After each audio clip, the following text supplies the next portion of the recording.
We're live. Well, good evening, YouTube world. Welcome to Conversation is Art, the Val and Val show. We're minus one Val, though. I'm Valerie Jones, and Valter Jones, he is off tonight.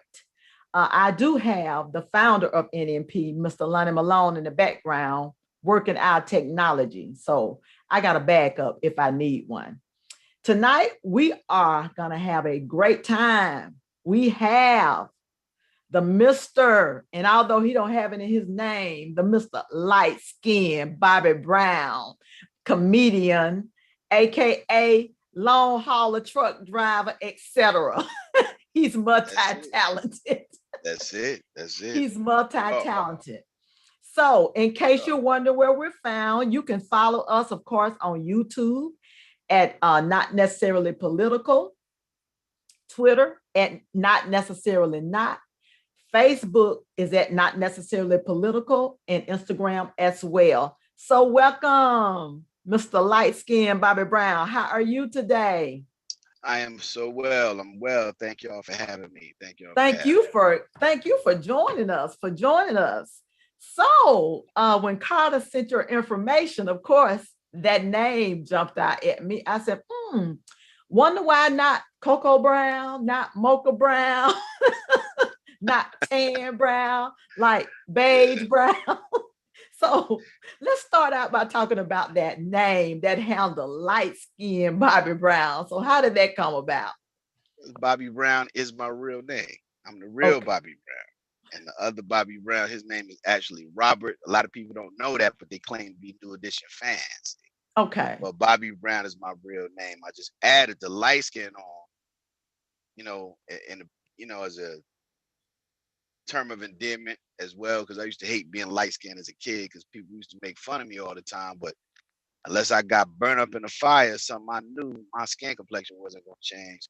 So when I started doing comedy, I just added light skin on there. But no matter how many times I say it, somebody keeps going back to the Bobby Brown and want to know about that. They're not separating the fact that, oh, he's light skinned and Bobby Brown might be his real name.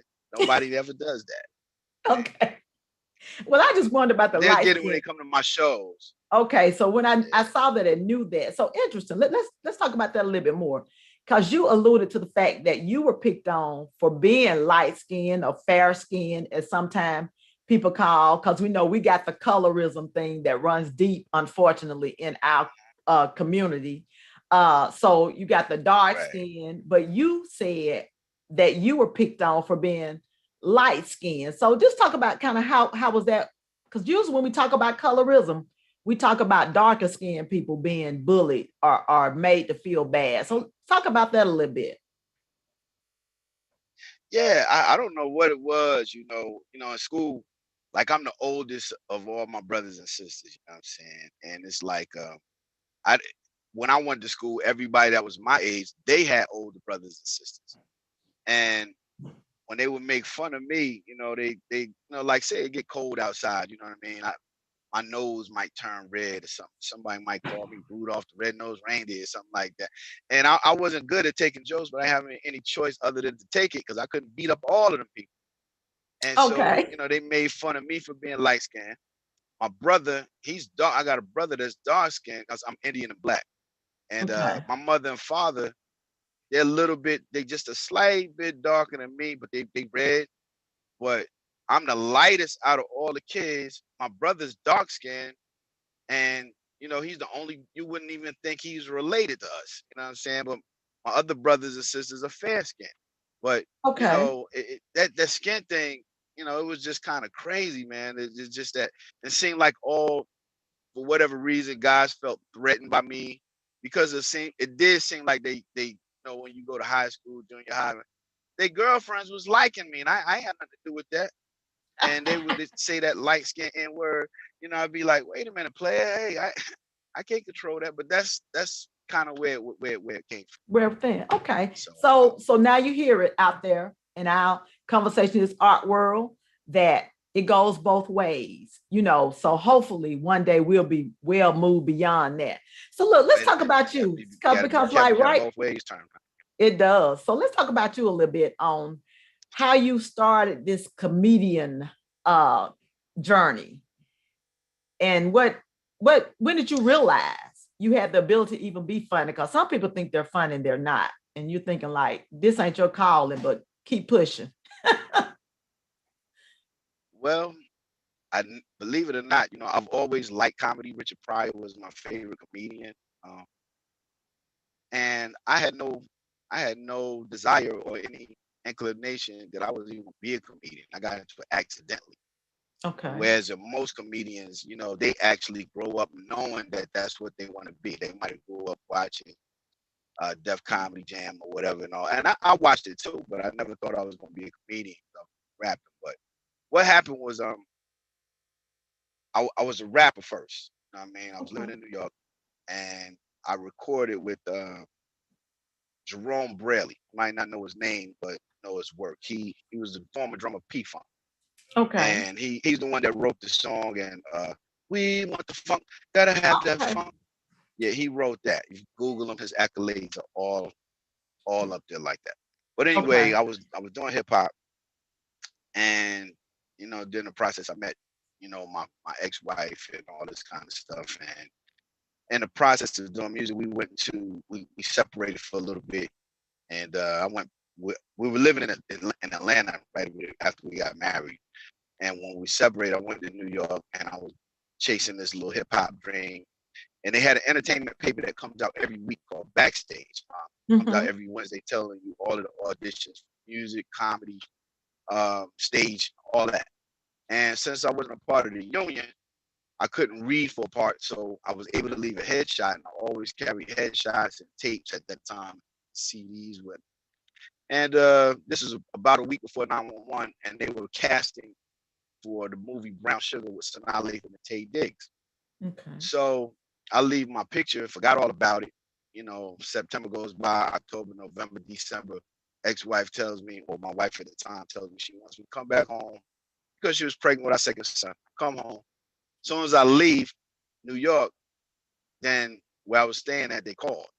So by the time I returned the call, they had already cast who they wanted to be, and the part that they saw me playing. So I Okay. caught the acting bug, went to acting school. Um, my acting coach thought I was funny and suggested I try comedy, and that's the long short story right there. So I tried it. Okay. So you really had an interesting trajectory into this. You went from you said hip hop, P Funk songs Yeah, to actually yeah, trying to get into acting, and then got that call, said come back home, missed that out, missed out on that. And then all of a yeah, sudden you go to yeah, acting school, and your acting you said instructor told you, hey, you kind of funny, you might want to try comedy. yeah, So, yeah, so I think yeah, that's really good to bring out, because sometimes we may not necessarily recognize a gift or talent that's within us, hadn't really thought about it. And then you have a person that look and say to you, you know what? I know you may want to do this, but seems like this is something you would be good at. That so it appears you were very open to that information being shared with you. Some people, and I oftentimes think about American Idol, those folks that really can't sing, but right, right, right. they're up there anyway, and you're wondering like, want somebody in your family just take you to the side and just tell you, baby, no, you can't sing, but you might can write some music. People don't think about. Yeah, I mean, you might can play basketball, so you might be good at coaching play, or you Okay, might be good so at bringing the water to the bench. Yeah. so tell us where you based at. Are you in New York? Are you in Atlanta? Or where are you at now? I live in Covington, Georgia, which is about Okay, 20 minutes east of 20, 30 minutes east of Atlanta. Um, okay, I just okay then. moved back down here a few years ago. Okay then. Okay. So look. So let me ask you this: what was your very first comedy gig that you had when you got the courage to get up there and try? Yeah. Gig. Oh well, the first time I tried it was about 2 weeks after the my acting coach, whose name was David Schumann, used to be in Okay. Miami Vice and everything. Um, at that time I was drinking. I don't drink anymore, but I got a little bit of liquid courage and went up on stage. Tom Joyner, who happened to be in syndication on his radio station called 98.7 Kiss in New York, and they would have some kind of function, with comedians, and I just went up there. I didn't win, but I didn't get booed, and I kind Okay. of caught the bug, and that was in 2000, April 2002. Yeah, Hey, that's major. You didn't win, but you didn't get booed. That was a good sign right there. You on the right yeah, path. yeah, yeah, As they call, I think in the comedy yeah. world, they say you didn't bomb. You didn't bomb I that didn't first bomb. I didn't time. bomb. Hey, I figure if you Not had some that people night. Not that laughing, night. not that night. Yeah, I had a Okay. few of them that. Yeah, I had a laugh. Well, I think that's good because I think it keeps you humble. When you go up, sometimes you can It get does. up there and you doing so well, and then you think, "Oh, I got this." And then when you have that bad night, it to me it just lets you know you need to be more passionate about, staying on top of your craft and that you haven't arrived with it. So now let me ask you Right. this: you say you got some siblings. How many brothers and sisters do you have? Uh, four sisters and three brothers. Okay, so got a pretty big family, pretty big, and you're the oldest, correct? Yeah, Okay, so yeah. any of them have the comedy talent above? Not at all. Not at all. Not at all. Look, I No hope they're not scores. They watching. just regular people that go to work. Hey, look, They I hope gonna they're watch. not They know I'm watching. telling the truth. Hey, look, y'all big brother Oh, they just said quick. No, none of them got that talent. nah. Nobody can sing in the family. I mean, I can sing a little bit, but none of my brothers and sisters can sing. None of them dance. I they content with just going to work. And I was always the kind of guy that wanted to do something other than doing a 9 to 5 job. I always Okay, do some form of got you. entertainment. So let's talk about it because you are a working comedian. So Mm. you drive trucks. So what's your Mm. goal? Is your goal is working out of driving the truck, or that's something you like, or is that your release rolling on the Well, roads? this was always, believe it or not, driving trucks was always my plan B. Because I've been a Okay. licensed truck driver since I was 21 years old, and I'm Okay. 49 now. Mm-hmm. This is my plan B because my whole thing, I wanted to be a rapper. I didn't get to where I wanted to be, and it had nothing to do with talent because I had the talent. Mm-hmm. It was about sitting kind of like today. Still, it's about who you know. And then the support system has to be there if you allow somebody else in your world, like a relationship. Everything has to be clicking, and Gotcha. being at the right place, right time. And just it just turned out to be a plan B. It's just something I also happen to like because you see a few checks, you know what I mean? Then Gotcha. I make it work for me too because like I got a few shows coming up and I can get there with my truck, get there, whereas then I don't have to travel all the time like other people, the same way as other people. I know I can get close to a venue and don't have to worry about the expense of renting a car or catching a plane in some instances. So, it Okay. works out for me. So you made it work out for you now. For anybody that's listening, especially some of our younger people, he say he's had his CDL since you were 21, correct? Yeah, Light skinned Bobby that's correct. Brown. So you all, I think more That than is correct. anything, what you heard him say was, he had to have a plan B because it's hard to get in it. And my pastor says this a lot. He said, look, you do what you have to do until you get to do what you really want to do.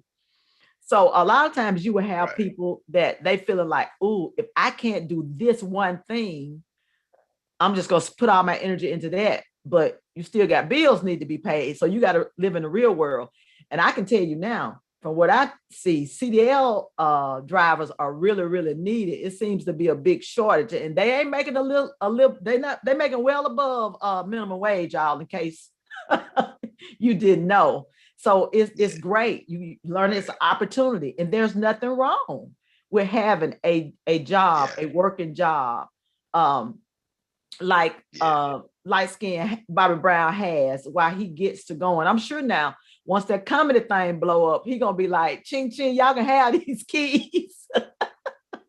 But I do like the way Well, you make it work for you, how you say you'll schedule your shows kind of on the route you're going. So you got your travel and everything. So that's smart. That's making it work for you. yeah. At first, when I first started driving, I was in New York and Jersey, and when I moved to Atlanta the first time, I was home every day. And when I got divorced, I got this gig where I stay out, and when I come home, I'm home on the weekends. But I Mm-hmm. don't usually tell people that I drive trucks because I don't want anybody casing my house. Because I am a homeowner. I don't want nobody trying to break in my house while I'm out here doing what I do. So I very rarely tell anybody. But what I found out being in the business, there's a lot of comedians out here that have side jobs. Gotcha. It doesn't mean that you're not successful, because to me, I am successful. Because success to me is that when people know you, you know what I mean, your peers or whatever, they know you, and you're able to deliver most of the time when it's your time, when they call your number. But some people are ashamed to say that they have a second job. You know what I mean? I just did a movie back in December called "You Just Big Bone," film with Gotcha. Melvin Jackson Jr., who was he played Curtis Blow in the movie, the New Edition story of all things. He actually played Curtis Blow. I don't know when it's coming out, whatever. But a lot of the comedians out here, I know they're in the work industry and they do their gigs. You know what I mean? Gotcha. Some of them, they're ashamed to say that, but I'm not. Well, so far, actually, we started this show in October, and quite a few of them they have not been ashamed of it. And the thing they were really thankful for was, when COVID hit, what we thought was going to be a Yeah, short time ended up being, well, we're still in COVID. Actually, I was just listening yeah, to the news today about the Delta variant numbers are increasing, so we're still not out of it. That they right, did have something to fall back on. Even some of them even shared with us how that they didn't have a second job, but they started doing Uber, and what they had to do, because in reality, right, the power company and the mortgage or the rent company didn't care that COVID was here. So, and if you had a exactly. family, for sure, you had to do what you did. So, look, ladies and gentlemen, what we're gonna do, uh, we're gonna let you get a little taste of some of light skinned Bobby Brown. He sent me a couple clips. So Facebook, let me say this to you, because we got this casting over there too.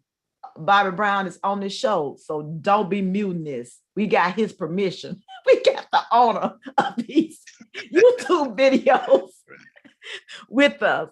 So I'm gonna get this queued up so they can listen out. In the meantime, you all know you can catch us on Facebook, Instagram, and YouTube at Not Necessarily Political. And on Twitter, they won't let us be great at Necessarily Not.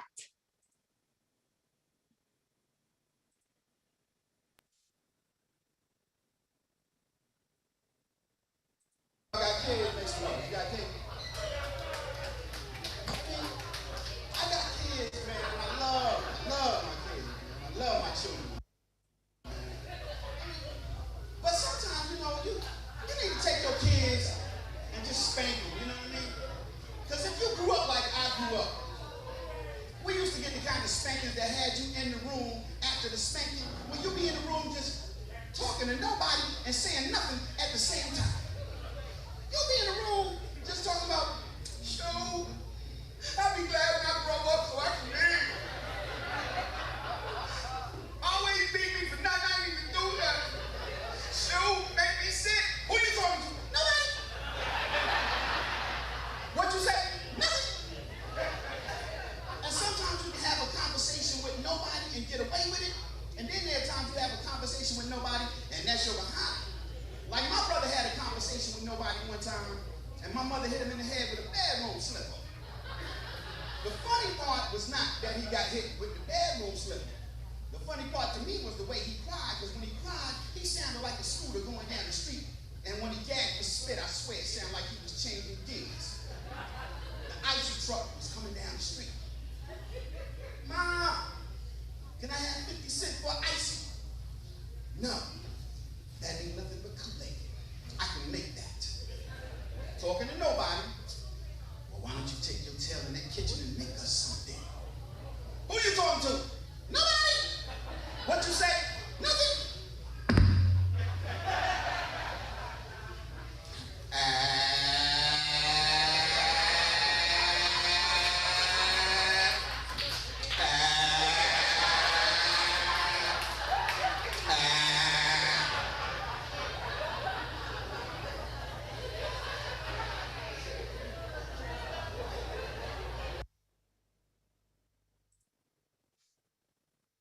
Now that one right there for me about Brett memories, because I remember, you thought how they heard that. I thought I was whispering. You could be in another. Yeah, they got eagle ears, man. Eagle ears. Eagle Okay, ears. now, Bobby, I know as a comedian, you just throw your siblings under the bus. So now, what did you do when Mama got I on didn't do you? nothing. I didn't do I didn't nothing. do well. I didn't do nothing. Nothing. I just, if I did it, I stand there and take the beating. But if I didn't do nothing, my mama had to catch me. Man. I was one of them. So you was one of them sprinters. Oh yeah, I tried to sprint, but I ran into the kitchen table one time. And Okay, that didn't work out too no, good. no, it wasn't wise to take our running from my mama. Now, my dad never had to chastise us in any way because he had that voice. But my mom was Right. coming for you, and the last thing you wanted to do was run. That was like a death sentence. Okay, now let's not do that. Let's not do that. So look, let's talk a little bit how your life was in COVID. Did you were there things you had to cancel? Were you even able to do any comedy during the? Yeah. Um, we started. There were a lot of viral shows that we did that which I wasn't a fan of it because as comedians we vibe off the audience. Gotcha. Um, and I just didn't feel too comfortable. I did a few, as they started opening back up. I started getting the hang of it before I actually went back on stage. But it was cool. It was all right.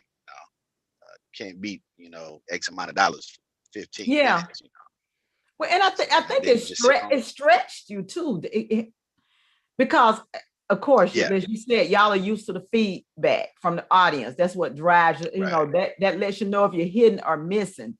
So now you're Right. talking into the air like, okay, is this joke getting the effect that I expected? For me Yeah. personally, I got to see probably more comedians in, as I say, concerts than I would have seen actually in live, with it. And I was really glad to see toward, as they got into it, that they actually started charging something for it, because even when it started out, the couple that came out that I saw, they had their Cash App or whatever it was, I would always make a Right. a donation because I know that they Thank you for that.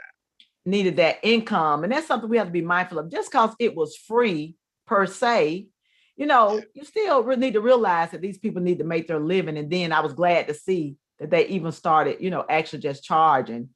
And then that way, I went to a lot of those just to have some entertainment. And I think even for Yeah. you all, Bobby, one thing to look at is that even with you may be doing some shows, actual live streaming is another source of income. If it's $10 or $15 of folks that won't come to a club, some Right. Christians, they ain't gonna come in no club to see a Right. comedian, but they'll watch it from home.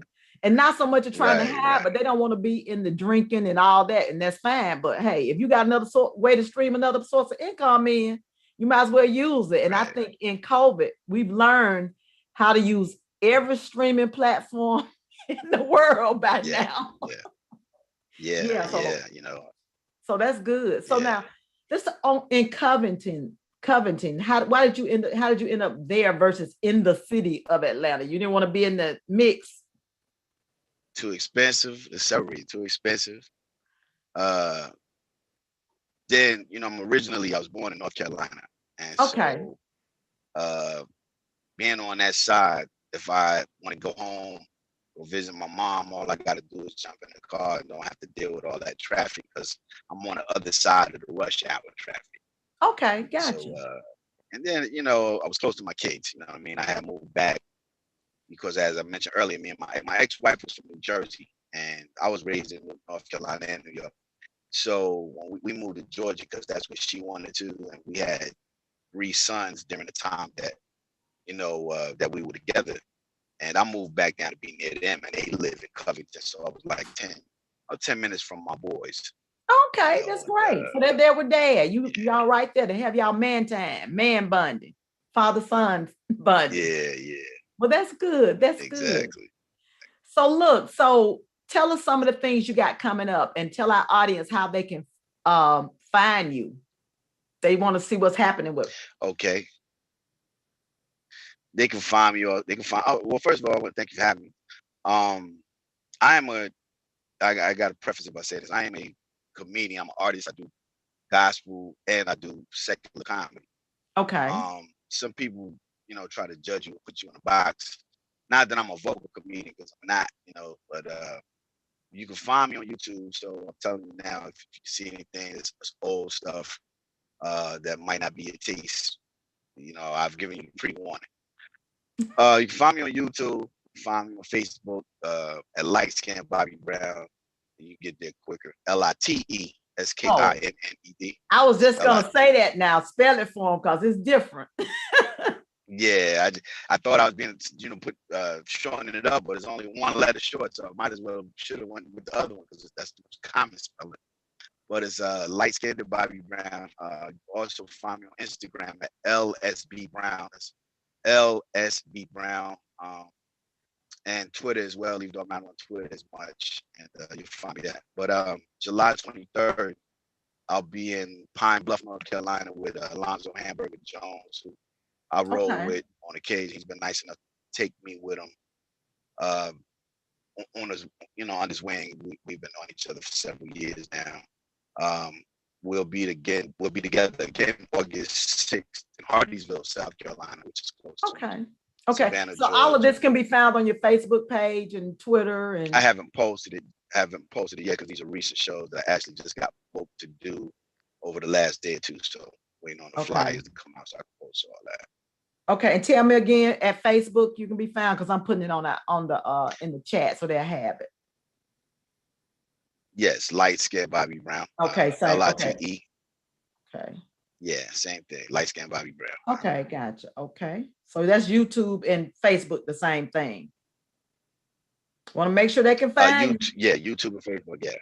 Yeah, YouTube. Thank you. Yeah, you can find me. It's another brother going around here. It's Light Skin Bobby Brown, but he ain't Canadian, so. Oh, okay. I spell it like me. Yeah, and yours is unique. At least I've been told that. Hey, I like that yours is spelled the way it's spelled. It's unique. It's different. So it sets you apart. And that's what you want to do. You want to be set apart. No, I'm not that LIGH. Yeah. So that's good to know. Right, that's good to know.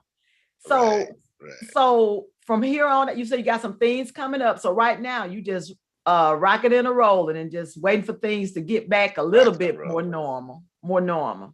Yeah, I pick and choose because I pick and choose my spots because of the COVID. I had COVID in December, so thank God it wasn't as bad as other people, but I did feel a little weather for about 3 weeks, and so I pick and choose my spots because I want to feel safe while I'm out there, because you still got these people out here not covering their mouths, and it's not us, most of the time, if you know what I mean. Yeah, it's the lighter people. Well, I'm a nurse. I'm a nurse, so definitely be safe and definitely pick your spots. I actually went to a comedy show here in Birmingham, and me and my girlfriend decided, we was like, okay, we're gonna see how it goes, and then we're gonna see if it's safe. If it ain't safe, we're not gonna stay. So make sure you do that. Well, look, we're gonna let you go because we know you got somewhere to get. I thank you for joining us. I've had fun. And I'm going to be listening to you and following you on all your platforms. And hopefully you'll come to Birmingham. We got a fire comedy club here called The Start On. I've been to Birmingham quite a few times. A friend of ours, Carter Laws, brought me here. Yeah, Carter. That's the GOAT. That's our guru. That's who get us all our guests and everything. So I'll be looking for you. Yeah, Carter's really good. Hamburger there.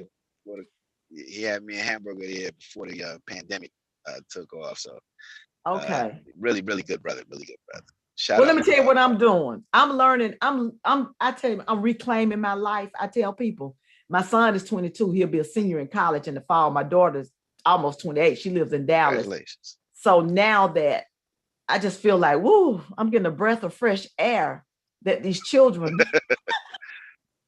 And when my son graduates and get a job, I'm gonna get a big, huge raise, me and his dad. So me and my husband looking forward to it.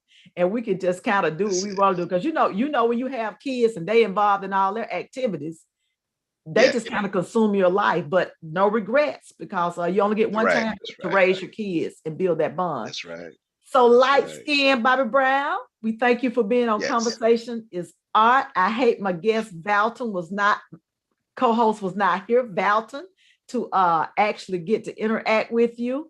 I expected Lonnie to pop back out by now, but I guess he's gonna stay shy in the background. Okay. And can I say one more thing real quick? Yeah. I forgot to give out my email. My email is also lightskinbobbybrown@yahoo.com. And I do churches and stuff as well again. So feel free to call me, contact me.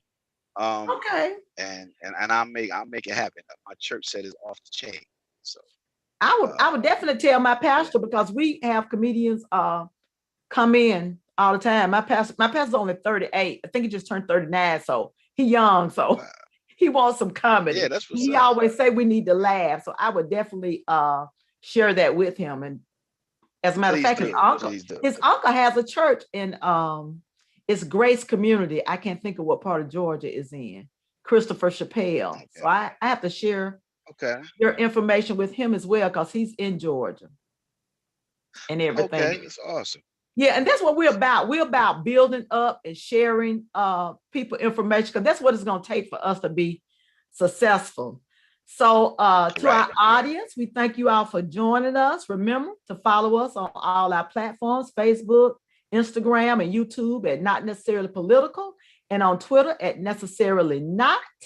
And what we like to close out with, Light Skin Bobby Brown, we like to give our guests an opportunity to share what we call a soapbox. And it's not necessarily a negative soapbox, but you can share about something that you're passionate about or that's dear to your heart.